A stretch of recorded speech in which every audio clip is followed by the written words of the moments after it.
यार अंजलि, हम घूमने के नाम पर पता नहीं कहाँ कहाँ आ जाते हैं। हर तरफ बस जंगल ही जंगल है। दूर दूर तक एक इंसान तक नहीं दिख रहा। विशाल, तुम्हें पता है ना मेरा काम क्या है। मुझे ऐसी ही जगह आना पसंद है।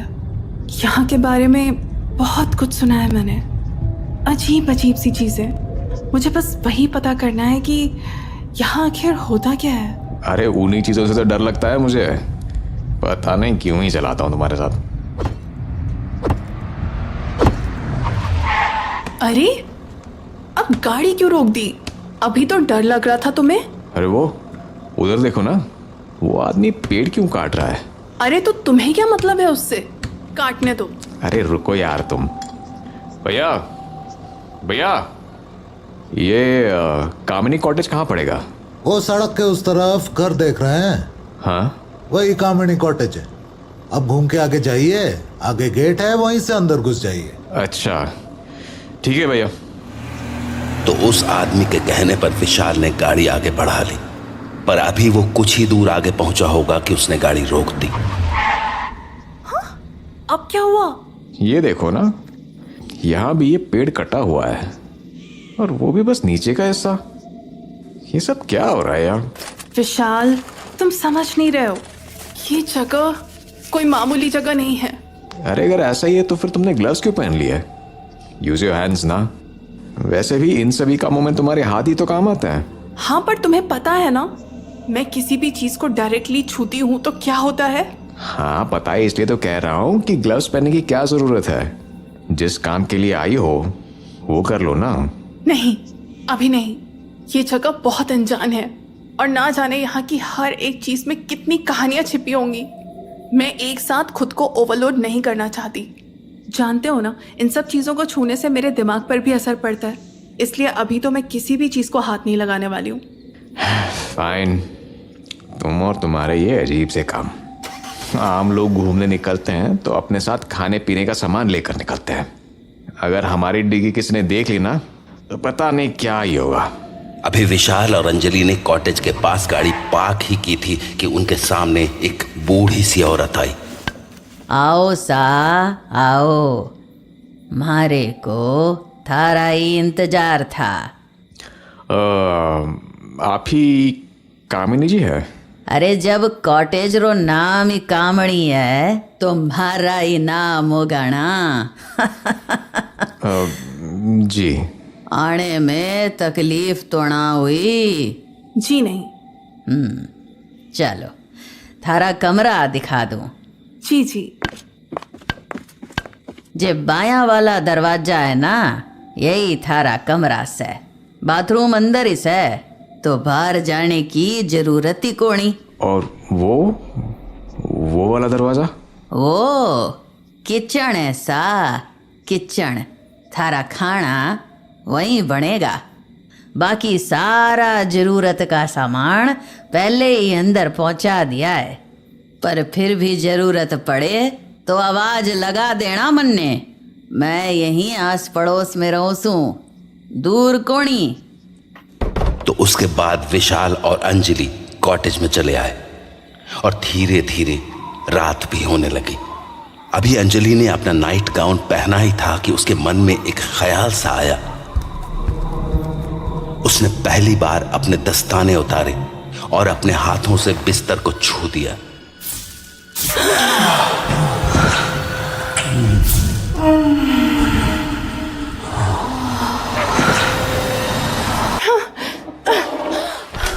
क्या हुआ? कुछ देखा क्या तुमने? नहीं। झूठ, तुमने ग्लव्स उतारे हुए हैं। पक्का तुमने कुछ देखा है। क्या देखा बताओ? कमरे में कोई गड़बड़ तो नहीं है ना? नहीं पागल, वो तो बस मैं ऐसे ही बिस्तर को छू कर देख रही थी कि सब ठीक तो है ना। हाँ फिर क्या देखा तुमने? अरे कुछ खास नहीं, बस हमसे पहले जो लोग रहे होंगे वो दिखे। ओह, और क्या कर रहे थे वो? तुमसे मतलब? वो उनका प्राइवेट मैटर है। हाँ तो तुमने भी तो देखा ना उनके प्राइवेट मैटर की झलक। तुम मुझे भी बताओ। कम ऑन यार विशाल, क्या तुम भी? टेल ना अंजलि, क्या कर रहे थे वो लोग? किस? नहीं। फिर मेकआउट? Hmm, क्या उससे ज्यादा ही समझ लो। ओ, फिर तो हमें भी इस कमरे के लिए यादें बनानी चाहिए ना। विशाल, क्या कर रहे हो? ग्लव्स नहीं पहने हैं मैंने। तो तुम मत छूना मुझे, मैं तो छू ही सकता हूँ।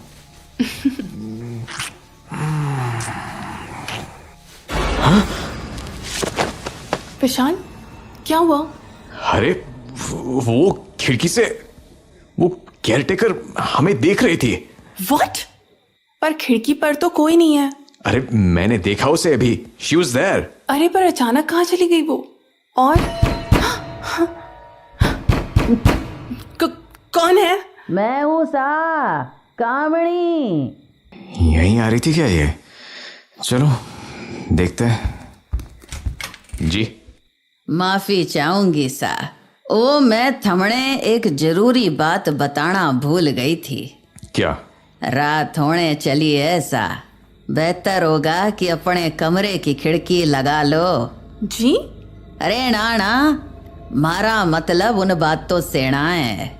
मैं तो इसलिए कह रही हूँ कि रात होने पर आपको परेशानी ना हो। परेशानी? कैसी परेशानी? ओ कह कि यहाँ की हवा ना ठीक ना है, रात होने पर कुछ ज्यादा ही तेज हो जावे है, तो बेहतर होगा कि खिड़की बंद ही रखना। ओके, ठीक है, थैंक्स। क्या सन की बुढ़िया है, पहले मन भर के ताड़ लिया, अब बोलती है खिड़की लगा लो। वैसे अच्छा ही है, मुझे भी कोई शौक नहीं है अपना रोमांस दूसरों को दिखाने का। तुम भी ना। कामिनी के कहने पर उन्होंने खिड़कियां तो लगा ली, पर जैसे जैसे रात गहराई हवाओं का रुख बदलने लगा, मानो वो अपने साथ किसी आवाज को लिए चल रही हो, और उसी आवाज के कारण अंजलि की नींद खुल गई। हाँ? ये कैसी आवाज है और कहाँ से आ रही है? बाहर से आ रही है क्या? जाकर देखूं क्या? लगता है तेज हवा चल रही है। गाउन डाल लेती हूँ।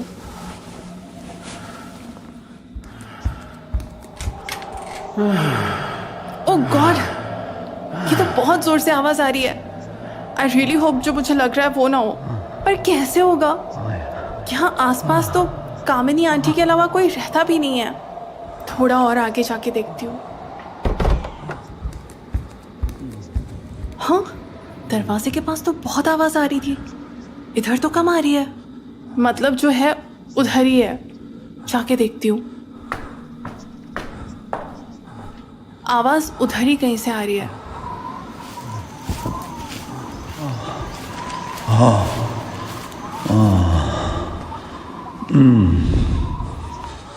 ये आवाज तो और भी तेज हो गई, और ऐसा लग रहा है जैसे इसी पेड़ से आ रही हो। हाँ, पर यहाँ तो कोई भी नहीं है, फिर आवाजें कहाँ से आ रही हैं? लगता है मुझे ग्लव्स उतारने ही पड़ेंगे। Okay Anjali, go for it.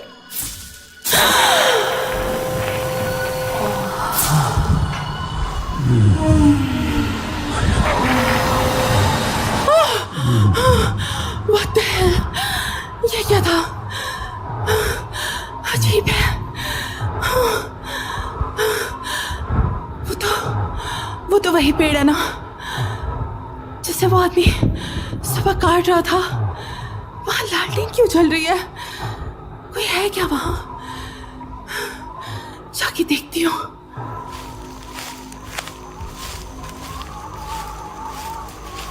यहाँ तो कोई नहीं है, और इसमें से आवाज भी नहीं आ रही है। अजीब है, फिर उस वाले पेड़ से क्यों आ रही थी?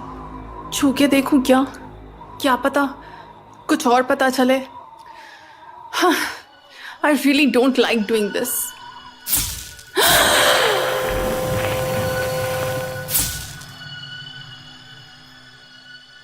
हाँ, यहाँ तो कुछ भी नहीं है। फिर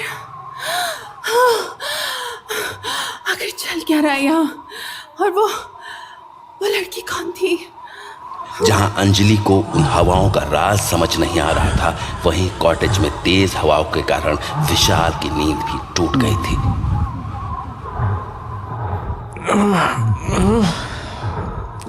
ये क्या अजीब सी आवाज है।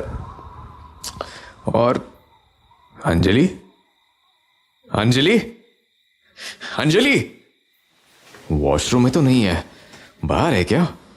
ये आधी रात को कहां चली गई? अजीब है ये भी। अंजलि! हाँ, किचन की लाइट जल रही है, वहीं होगी। अंजलि, ये आधी रात को किचन में क्या कर रही हो तुम? हेलो, अब जवाब ही नहीं दोगे क्या? ठीक है, पर मैं अपनी मनमानी कर लेता हूं।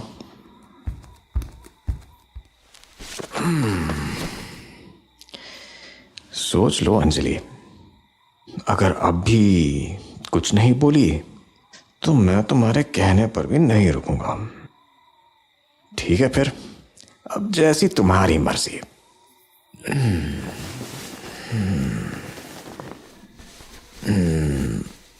हाँ?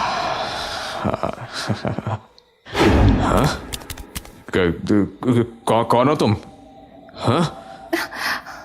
कमाल है, इतना कुछ करने के बाद पूछ रहे हो कि मैं कौन हूँ? I am sorry, really sorry, मुझे पता ही नहीं था। क्या पता नहीं था कि किसी लड़की को बिना पूछे छुआ नहीं करते? देखो, आई एम रियली सॉरी, मैंने जान के नहीं किया।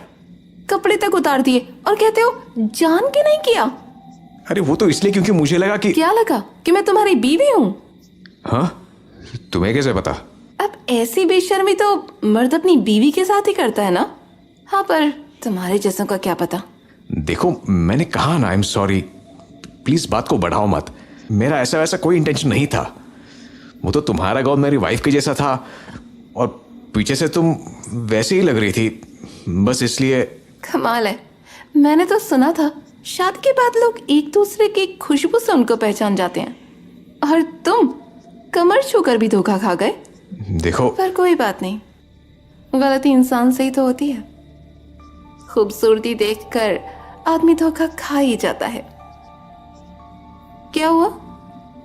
कहीं फिर से गलती करने का इरादा तो नहीं है? नहीं, वो मैं बस नहीं हो क्या यहाँ पर?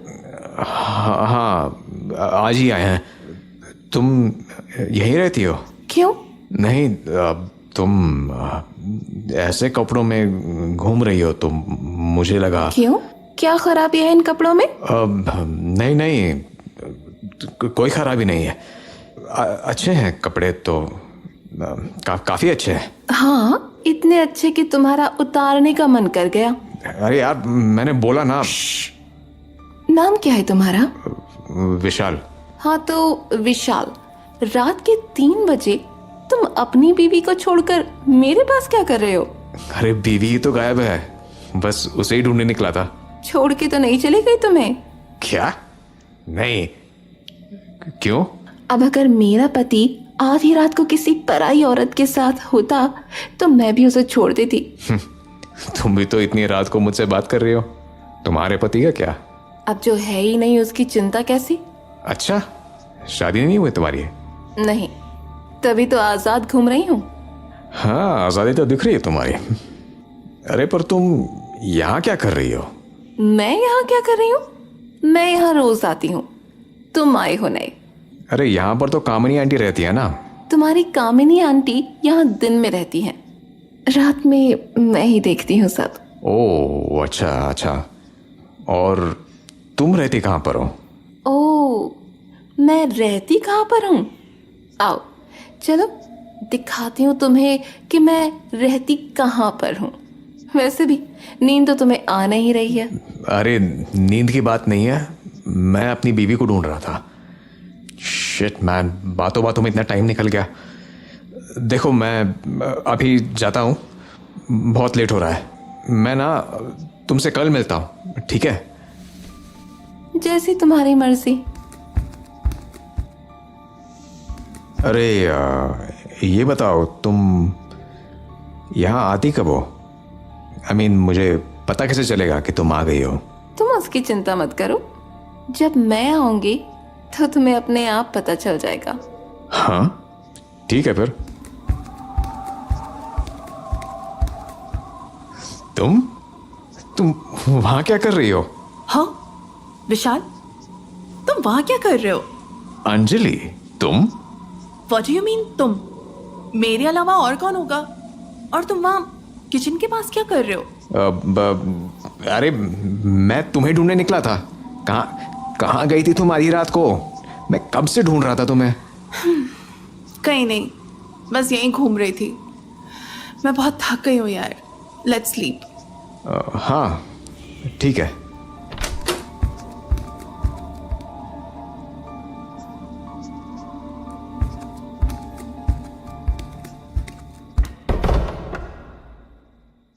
अगली सुबह जब अंजलि की नींद खुली तो वो सबसे पहले उसी पेड़ के सामने जाकर खड़ी हो गई जहां से कल रात वो आवाजें आ रही थी। हाँ अजीब है, अभी तो यहाँ से कोई भी आवाज नहीं आ रही है, फिर रात को क्यों आ रही थी? कुछ तो बहुत ही अजीब है यहाँ। कल वो केयरटेकर भी बोल रही थी कि यहाँ की हवा अच्छी नहीं है।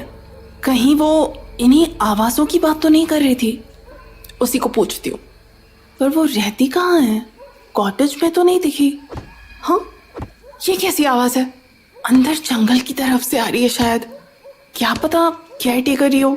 जाके देखती हूँ। हाँ यहाँ तो हर तरफ सारे पेड़ वैसे ही कटे हुए हैं जैसे वो बाहर वाला पेड़ कटा हुआ था। चल क्या रहा है यहाँ पर? हर पेड़ को बस इस तरह से काट देना। ये केयरटेकर कोई सेक्स रैकेट तो नहीं चला रही है?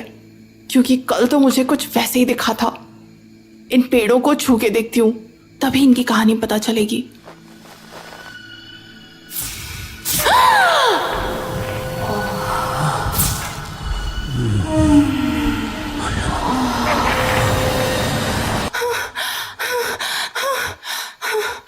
इस पेड़ में तो वही लड़की दिखी जो कल रात को दिखी थी।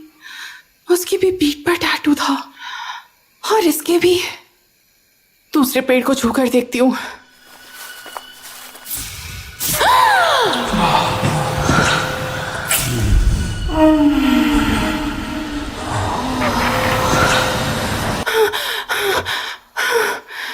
ये तो वही थी, टैटू वाली। हर पेड़ में यही क्यों दिख रही है मुझे? एक और पेड़ को चेक करके देखती हूँ।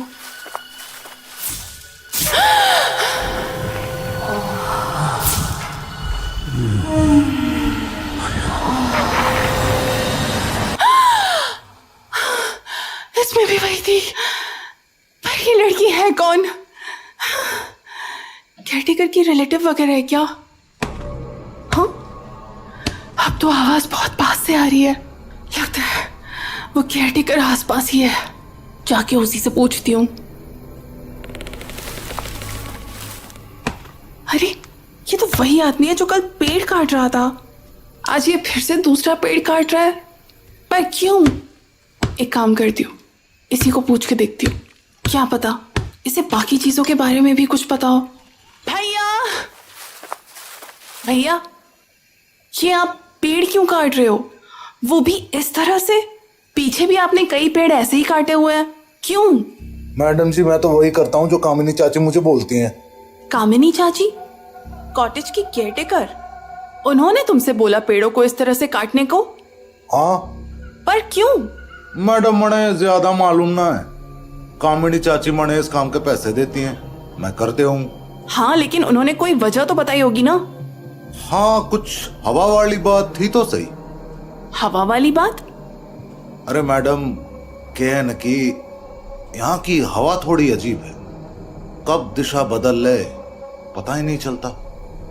इसीलिए कामिनी चाची बहुत सारे पेड़न में सुराख करवा देती हैं ताकि हवा की दिशा बदलते ही वो किसी ऐसे पेड़ में चली जाए जो हवा के उल्टे दिशा में हो। इससे उनकी भी रात आराम से कट जाती है। रात कट जाती है? वो पेड़ों में रहती है? हाँ मैडम। पर क्यों? वो तो मने ना मालूम मैडम, अब जैसी उनकी इच्छा।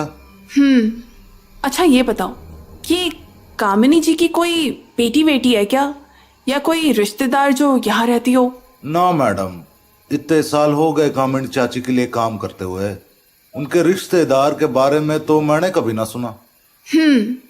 कब से काम कर रहे हो तुम यहाँ? अरे जब से होश संभाला तब से ही काम कर रहा हूँ। मुझसे पहले हमारा बापू करता था, अब मैं करूँ। एक मिनट, तुम्हारे पापा भी कामिनी जी के लिए काम करते थे? हाँ, बचपन से तो यही देखा है। कभी कभी बापू मणे भी अपने साथ ले आते थे।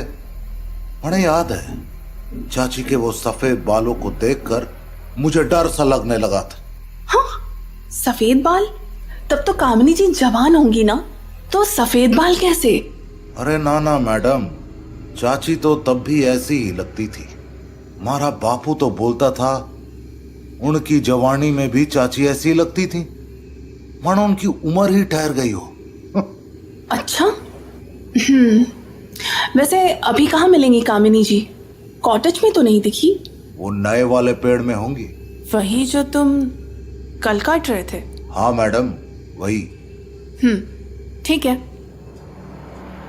अंजलि वहां से वापस तो चली आई, पर उसके दिमाग में ढेर सारे सवाल चल रहे थे।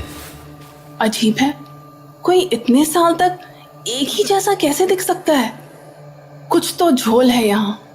और अगर कामिनी जी का कोई रिश्तेदार ही नहीं है तो फिर वो टैटू वाली लड़की कौन है? उन्हीं को पूछती हूँ। तो अंजलि सीधी उसी पेड़ के पास पहुंच गई, पर अंदर के नजारे ने उसे चौंका कर रख दिया। जहां कल रात बस एक लालटेन रखी थी, आज वहां गद्दे लगे हुए थे। साथ ही पेड़ के अंदर बहुत सारी मोमबत्तियों के साथ साथ एक आईना भी रखा हुआ था। अंजलि उस पेड़ को देख ही रही थी कि उसे कामिनी ने टोक दिया। अरे आप, क्या बात हो गई? कोई तकलीफ तो ना हुई कॉटेज में? नहीं नहीं, मैं तो आपसे मिलने आई थी। मारे से मिलने? बताओ बताओ, के सेवा करूं थारी? एक्चुअली मैं तो पेड़ के अंदर की चीजें देख रही थी। ये सब यहाँ क्यों रखा है आपने? यो हमारा घर है तो सामान तो होगा ना। घर? आप यहाँ रहती हैं? पर क्यों? अरे अब हमारा क्या है मैडम, मैं तो कई सालों से ऐसे ही रहती आई हूँ, आज इस पेड़ में तो कल किसी और में। और वैसे भी कॉटेज में हमारे लिए जगह भी कहाँ है, तो इसीलिए मैं यहीं पेड़ों में रह लेती हूँ। अच्छा, इसलिए आप पेड़ों को ऐसे कटवाती हैं? अच्छा कामिनी जी, आप ये कॉटेज अकेले संभालती हैं? हाँ हाँ, सब मैं ही संभालूं। हेल्प करने के लिए किसी को रखा नहीं है आपने? लाइक आपके बच्चे या कोई रिलेटिव? ना जी ना, हमारे बच्चे ना हैं, और इस उम्र में तो रिश्तेदार भी ना बचे। और आपके हस्बैंड? अरे जब शादी ईणा की तो पति काहे का। पर आप इतने सवाल मुझ बुढ़िया से क्यों पूछ रहे हो? नहीं, वो कल रात को मैंने कुछ आवाजें सुनी थी। आवाजें? कैसी आवाजें? पता नहीं, अजीब सी थी। मैंने बाहर निकल के देखा भी था, पर कोई था नहीं, तो मुझे लगा आपको कुछ पता होगा। मैंने आपसे कहा था ना रात को कमरे की खिड़की बंद रखने को, आप मानी नहीं। पर उन आवाजों का मतलब क्या है? रात की बातें रात ही जाने मैडम। जो बातें हमारी समझ से बाहर हों उन्हें छेड़ा नहीं करते। लेकिन माफी चाहूंगी मैडम जी, मरने जाना पड़ेगा। आप लोगों का खाना भी बनाना है, चलती हूँ। कामिनी तो वहां से चली गई, पर अंजलि वहीं खड़ी उसे एक टक देखे जा रही थी। ये बुढ़िया कुछ तो छुपा रही है, क्योंकि अगर इसके कोई बच्चे नहीं हैं तो वो टैटू वाली लड़की कौन है? और रात की उन आवाजों का क्या चक्कर है? रात को ही देखना पड़ेगा। जहां एक तरफ अंजलि इन बातों को सुलझाने में लगी हुई थी, वहीं विशाल दिन ढलते ही किचन में पहुंच गया। किचन में तो नहीं है, अरे आप, वो भी किचन में? कुछ चाहिए था के? नहीं नहीं, मैं तो बस ये देखने आया था कि खाना बनाया नहीं। चिंता मत करो सा, थोड़ी देर में आपका खाना बन जाएगा। ठीक है। अच्छा, वो यहाँ जो दूसरी केयरटेकर काम करती है वो कब आती है? रात को सा, वो रात के 1 बजे के बाद ही आती है। अच्छा ठीक है फिर।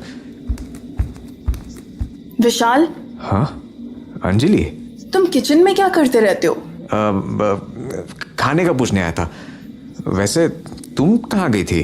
बस आसपास थी, कुछ चीजें देख रही थी। कैसी चीजें? अभी समझाया तो समझ नहीं आएगा, पहले मुझे कंफर्म कर लेने दो, फिर बताऊंगी। उस रात अंजलि और विशाल बिस्तर पर लेटे हुए मानो एक दूसरे के सोने का ही इंतजार कर रहे थे। जैसे ही रात गहराई और बाहर की आवाजें तेज हुई, अंजलि सीधा उस पेड़ के पास पहुंच गई जहां से कल रात उसने आवाजें सुनी थी। आवाज आज भी आ रही थी, पर बस उसी पेड़ से नहीं, बल्कि आसपास के सभी पेड़ों से जिनमें सुराख बने हुए थे। हाँ, ये हर पेड़ से अलग अलग आवाज आ रही है।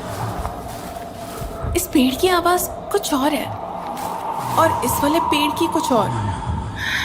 ये सब क्या हो रहा है? हो ना हो, बुढ़िया को कुछ तो जरूर पता है, वो बस मुझे बता नहीं रही है। जाके उसी से पूछती हूँ। वैसे भी उसने ही कहा था कि वो रात को पेड़ों में ही रहती है, तो उससे बेटर इस बारे में कौन ही बता पाएगा। तो अंजलि कामिनी वाले पेड़ के पास पहुंच गई, लेकिन कामिनी तो वहां थी ही नहीं। अरे, ये बुढ़िया कहाँ चली गई? और ये पेड़ों को अंदर से इतना सजा के क्यों रखा है? हो ना हो, ये बुढ़िया कुछ तो कर रही है। अब मुझे ग्लव्स उतारकर सब कुछ देखना ही पड़ेगा।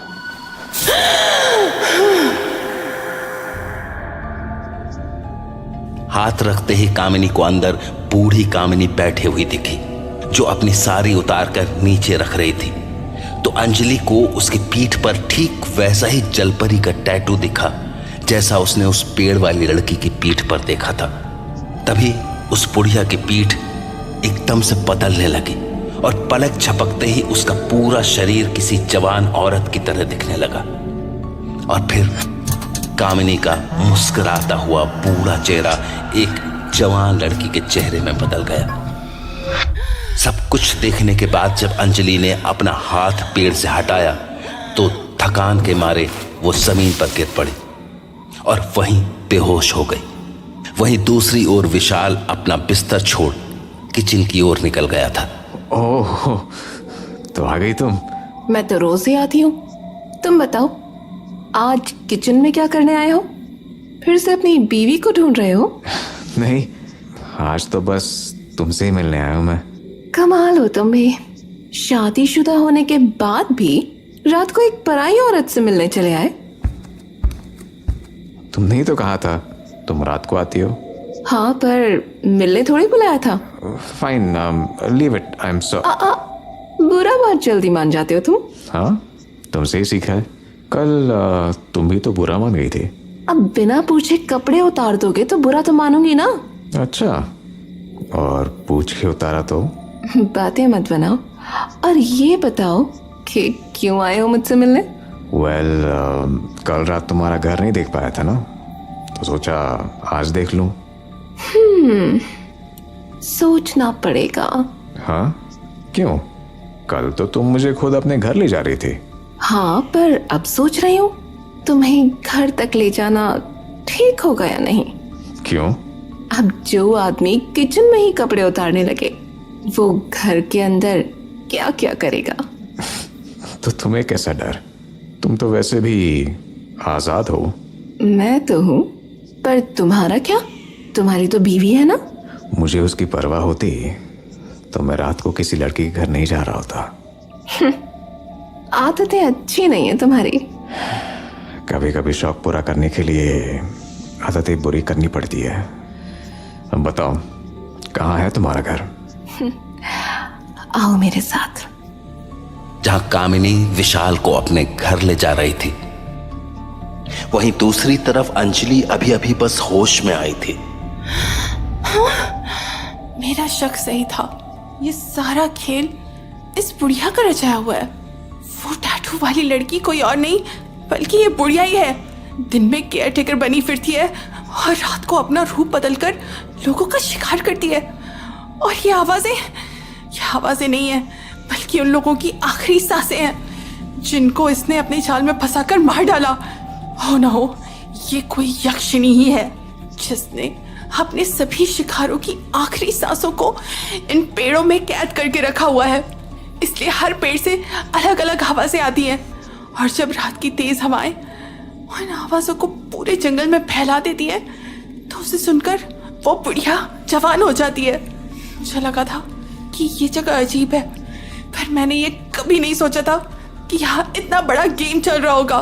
Oh well, no worries. Let's put an end to it. गाड़ी की डिक्की खोलने का टाइम आ गया है। तो अंजलि भागती हुई अपनी गाड़ी के पास पहुंची और डिक्की में से केरोसिन निकालकर सभी सुराख वाले पेड़ों को जलाने की तैयारी करने लगी। वहीं विशाल कामिनी के साथ उसके घर पहुंच चुका था। ये तुम्हारा घर है? तुम पेड़ में रहती हो? हाँ, क्यों? क्या खराबी है मेरे घर में? देखो कितना खूबसूरत है। हाँ खूबसूरत तो है, पर आई थिंक कल ही मैंने किसी को इस पेड़ में ये होल बनाते हुए देखा था।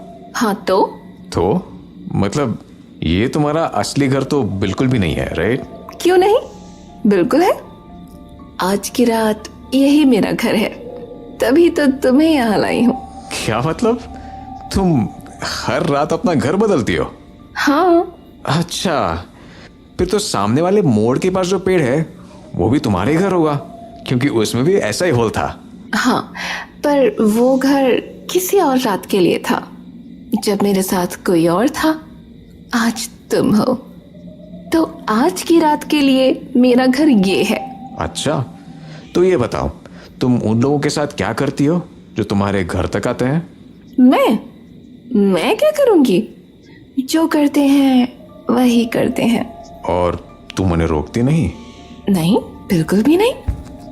तो इसका मतलब अगर अभी मैंने तुम्हारे साथ कुछ किया तो तुम मुझे नहीं रोकोगी? अब और भी कुछ करना रह गया है क्या? कपड़े तो कल ही उतार दिए थे तुमने। पूरे नहीं उतारे थे।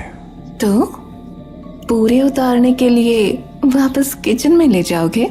नहीं, वो काम तो यही हो जाएगा।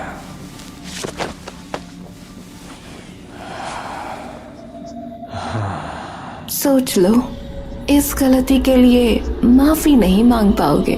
जो गलतियां दोबारा करने का मन करे उनके लिए माफी कौन मांगता है? जहां एक तरफ विशाल कामिनी में खो चुका था, वहीं अंजलि एक एक करके सभी पेड़ों को जलाए जा रही थी और कुछ ही देर में उसका असर कामिनी पर भी होने लगा था। पेड़ों के जलते ही उसकी पीठ धीरे धीरे झुलसने लगी थी, मानो वो अपने असली रूप में आ रही हो। लेकिन विशाल को इस बात का बिल्कुल भी अंदाजा नहीं था। जैसे जैसे वो सारे पेड़ जल रहे थे, उनमें से आवाजें आनी भी बंद होती जा रही थी, सिवाय एक के। हाँ, ये तो वही कामिनी वाला पेड़ है ना? इससे आवाजें क्यों आ रही हैं? कल तो इसमें से कोई आवाज नहीं आ रही थी, फिर आज क्यों? कहीं इसने कल रात को ही तो कुछ। हाँ, लगता है इसे भी जलाना ही पड़ेगा। और अब विशाल को कामिनी कुछ कुछ अलग से दिखने लगी थी। हाँ? अरे ये तुम्हारे बाल सफेद से क्यों लग रहे हैं? ये तुम्हारे हाथ ऐसे काले से? हाँ?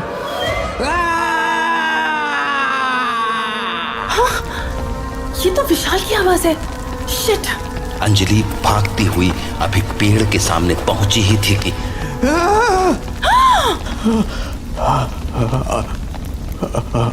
अंजलि, तुम? अंजलि, वो मैं। विशाल, जस्ट डोंट। यार वो केयरटेकर लाई थी मुझे यहाँ। Anjali, she is not human, she is. मुझे अच्छे से पता है विशाल की वो क्या है, एंड थैंक्स टू हर अब मुझे ये भी पता चल गया है कि तुम तुम किस तरह के इंसान हो? अंजलि यार, ट्रस्ट मी, वो लड़की मुझे यहाँ लेके आई थी। अच्छा, फिर तो कपड़े भी उसी ने उतारे होंगे तुम्हारे, है ना? अंजलि यार, मेरा यकीन करो। इनफ विशाल, अब और झूठ मत बोलो। तुम अच्छी तरह से जानते हो, अगर मैंने तुम्हें अपने हाथों से छू लिया ना तो just don't. Anjali, I'm sorry Anjali. Anjali! उस रात 3 लोग अपनी किस्मत पर रो रहे थे। अंजलि धोखा खाने के गम में, विशाल शायद पकड़े जाने के गम में, और कामिनी अपनी जवानी छिन जाने के गम में।